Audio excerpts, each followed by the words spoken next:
I've talked about Batman quite a bit on this channel, and I mean, look, there are channels that are basically devoted to talking about Batman and Batman's training and all of that.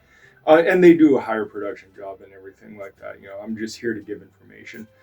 But there's something that almost nobody talks about, which is the idea that, look, Batman is operating in the real world space, right? You think of him in essence like a soldier or a law enforcement officer. Obviously, he's not. He's a superhero, and he relies on, his physicality way more than soldiers and police officers do. But for the sake of argument, right, let's talk about him like this. In a sense, you could even look at him like a professional athlete in season.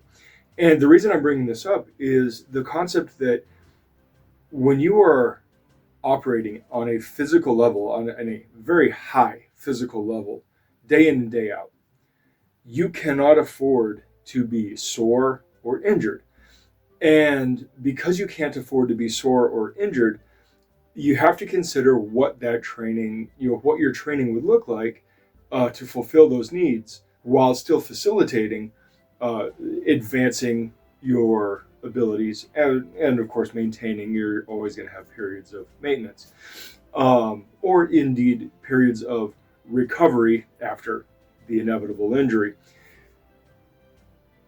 And so this enters into something like what we would consider like the minimum effective dose training, like what you see espoused by Dr. Pack. Minimum effective dose training is a really powerful concept. And if you take into consideration the things that Pack is talking about, now look, he's kind of focused on the powerlifting side of things. So you would have to extend it to things like athletic performance training as well, the martial arts training as well.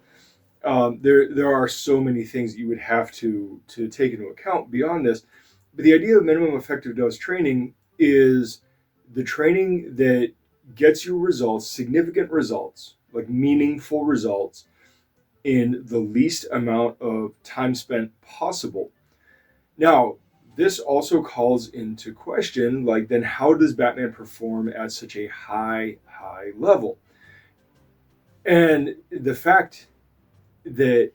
other fact that people don't talk enough about is that period of training between the time that he left home and traveled abroad and trained under 3,000 different teachers and all that, that period is the time that he would have done most of his growth. And we see this actually in real world examples. Jeff Nippert has mentioned this in regards to his own bodybuilding journey and even to a degree strength journey, but we see this repeated by others as well, in that you actually get the bulk of your gains probably in the first 5 or so years of consistent training.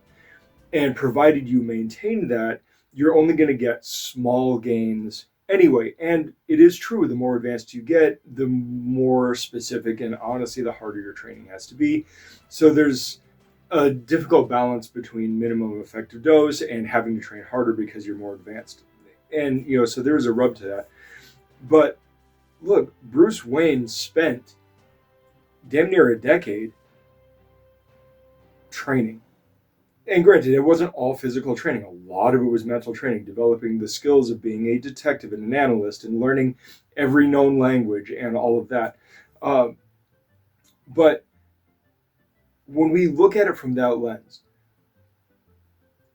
if you were thinking about becoming a superhero, which you're not, right? We've discussed this before.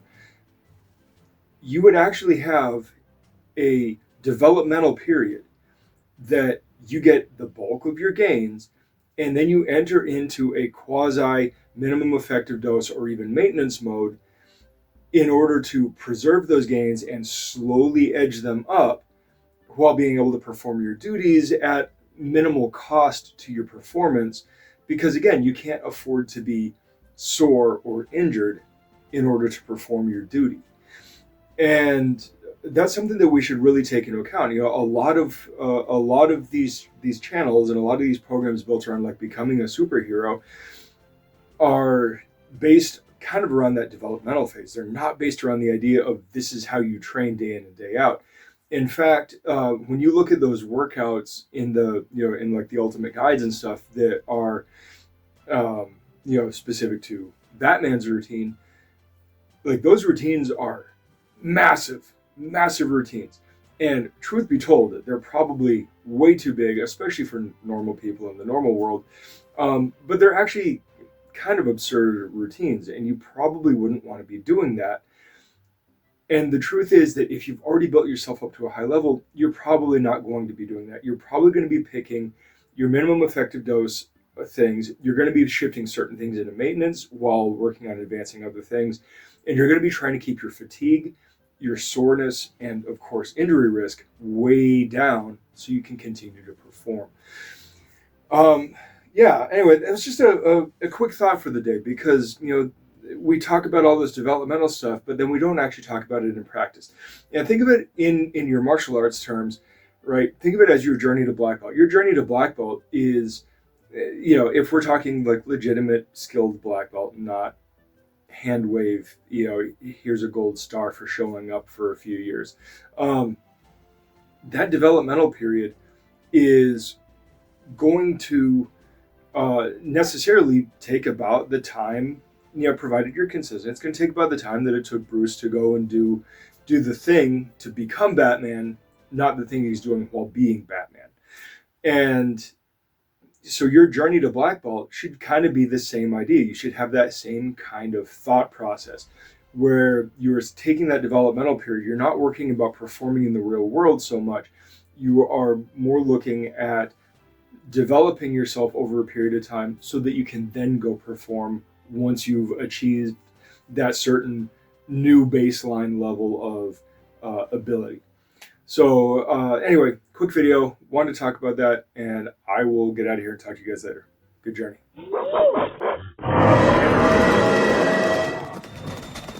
Thanks for watching. Like, subscribe, share. Check us out on our other socials, and please head over to blacksunboxing.com to get a little more info, including how to contact us. Furthermore, if you are in the Phoenix area, please feel free to stop in, say hi, join in for a class, whatever. Also, if you ever see us cite sources or just for additional content, please check out our Substack. That is where we put all of the sources we use in our videos and is a major part of this. Plus, it serves as a membership platform for long distance learning and for people who would like to support us but aren't local. We would greatly appreciate it if you signed up. Even just the free membership helps us out a lot. All right, I will see you guys in the next video. Good journey.